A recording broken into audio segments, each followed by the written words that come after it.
Hello friends, चलिए start करते हैं हुमायूं से संबंधित जितने भी क्वेश्चन हैं।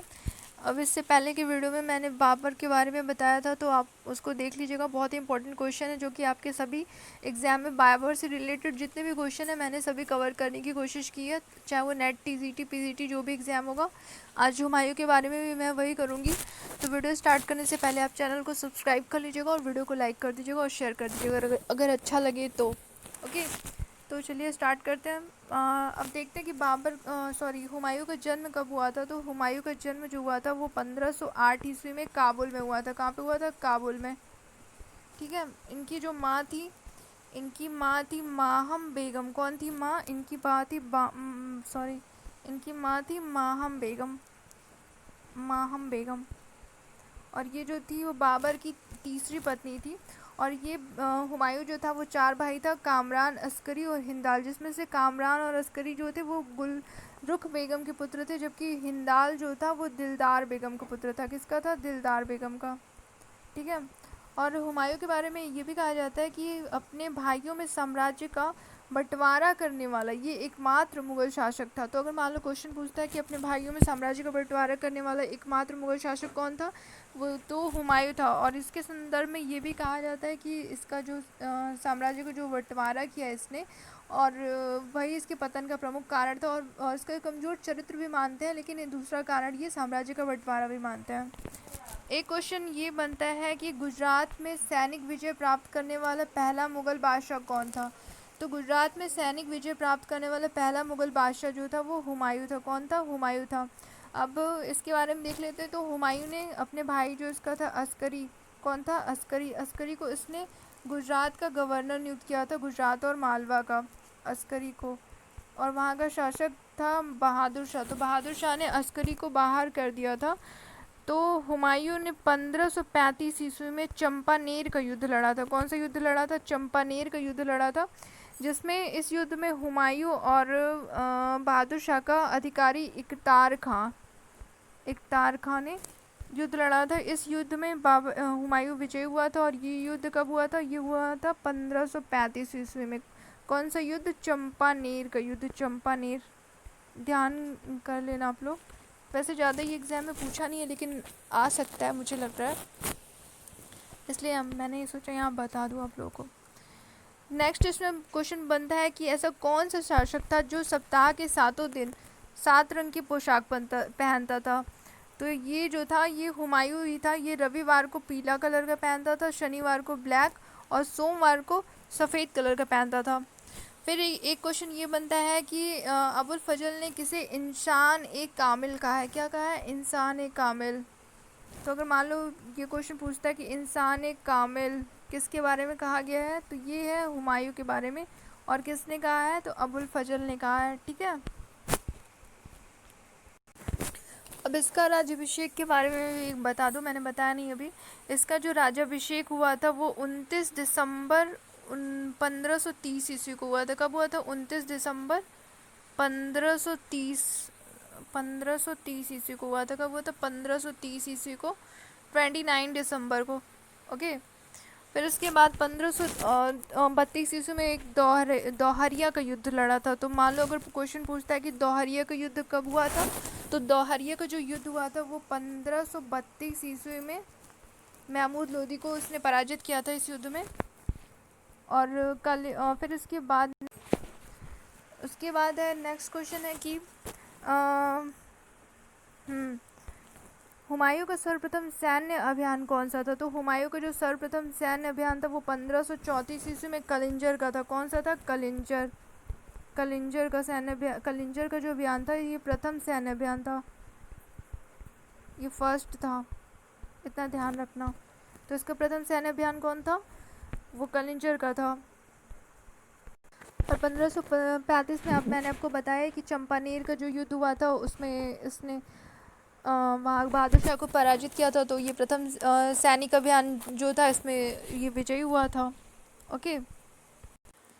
नेक्स्ट है कि चौसा का युद्ध कब हुआ था। तो चौसा का जो युद्ध हुआ था वो 1539 ईस्वी में हुआ था। कब हुआ था? 1539 में।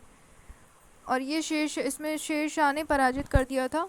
और इसके बारे में ये कहा जाता है कि हुमायूं यहाँ से भाग के गंगा नदी पार करते हुए भागा था, और वहाँ पे जब ये पार कर रहा था तो एक निजाम नामक भिश्ती ने इसकी सहायता की थी। क्या क्या नाम था उसका? निजाम।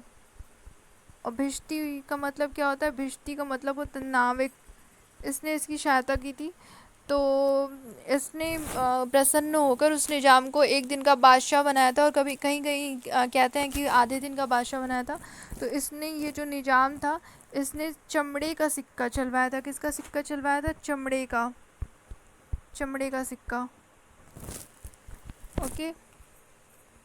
तो अगर मान लो पूछता है, क्वेश्चन पूछता है कि मुगल काल में सर्वप्रथम चमड़े का सिक्का किसने चलाया था, तो ये है निज़ाम। ठीक है। वैसे मुगल काल में ये है। और ऐसे अगर मान लो सबसे पहले किसने चलाया था, तो सबसे पहले जो चलाया था वो मोहम्मद बिन तुगलक ने चलाया था। किसने चलाया था? मोहम्मद बिन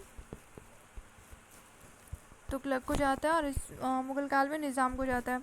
नेक्स्ट क्वेश्चन बनता है कि बिलग्राम या कन्नौज का युद्ध कब हुआ था, तो ये बिलग्राम या कन्नौज का जो युद्ध हुआ था ये 1540 ईस्वी में हुआ था। कब हुआ था? 1540। उसके बाद नेक्स्ट क्वेश्चन है, हुमायूं ने 1555 ईस्वी में, अरे यार ये तो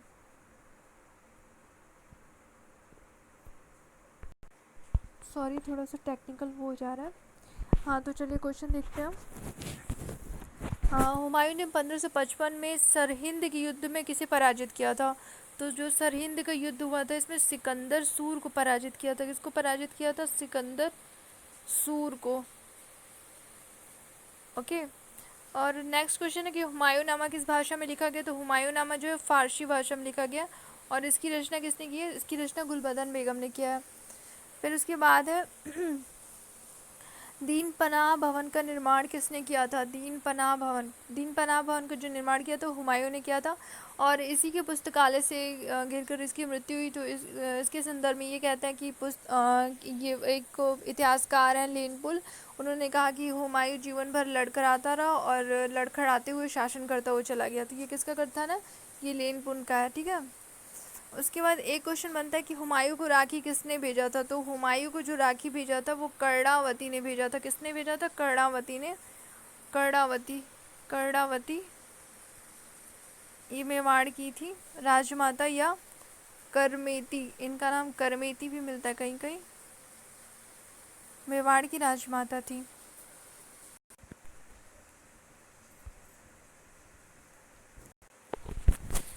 तो अभी मैंने आपको बताया कि ये किसका कथन था कि हुमायूं जीवन भर लड़खड़ाता हुआ शासन किया और लड़खड़ाता हुआ चला गया, तो ये लेनपुल का है।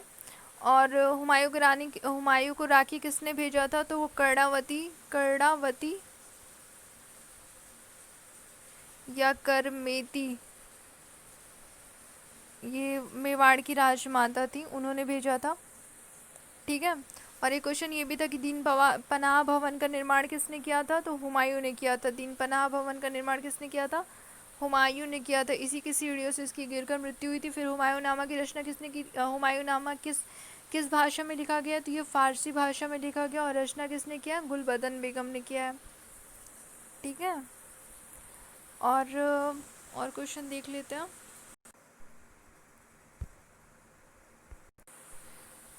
तो दोहरी गुंबज का पहला उदाहरण कौन सा है, तो दोहरी गुंबज का जो पहला उदाहरण है वो हुमायूं का मकबरा है। कौन सा है? हुमायूं का मकबरा है। और इसका जो निर्माण कराया था वो हाजी बेगम ने किया था। किसने किया था? हाजी बेगम ने। ये वीडियो कहीं कहीं पे बंद हो गया तो मुझे पता नहीं चला है। अगर कहीं क्वेश्चन रिपीट होगा तो उसे बुरा मत मानिएगा, वो मैंने चेक किया था, तो हो सकता है वीडियो क्वेश्चन रिपीट हो सकता है कई जगह। क्वेश्चन एक बार फिर से देख लेते हैं कि जिससे कोई क्वेश्चन छूटा ना हो। हाँ, ये 1555 में सरहिंद का युद्ध में किसे हुमायूं ने पराजित किया था, तो सिकंदर सूर को पराजित किया था। हुमायूं नामा किस भाषा में लिखा गया, तो फारसी भाषा में लिखा गया। दीन पनाह भवन का निर्माण किसने कराया, तो ये हुमायूं ने कराया है। और किसका कथन है कि हुमायूं जीवन भर लड़खड़ाता हुआ शासन किया और लड़खड़ाता हुआ चला गया, तो ये लेनपुल का है। और हुमायूं को राखी किसने भेजा था, तो कर्णावती या करेमेती ने भेजा था, जो कि मेवाड़ की राजकुमारी थी।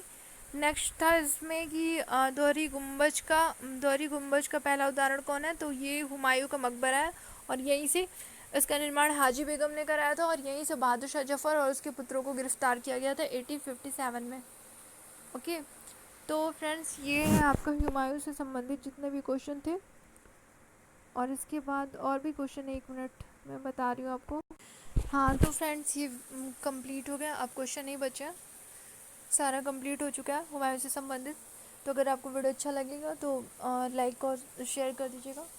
अभी थोड़ी सी प्रॉब्लम हो रही है, मुझे बोलने में भी थोड़ी दिक्कत हो रही है, मेरी इतनी प्रैक्टिस नहीं है बोलने की, तो प्लीज़ आप बस कंटेंट पे ध्यान दीजिएगा। तो वीडियो अच्छा लगेगा तो लाइक करिएगा।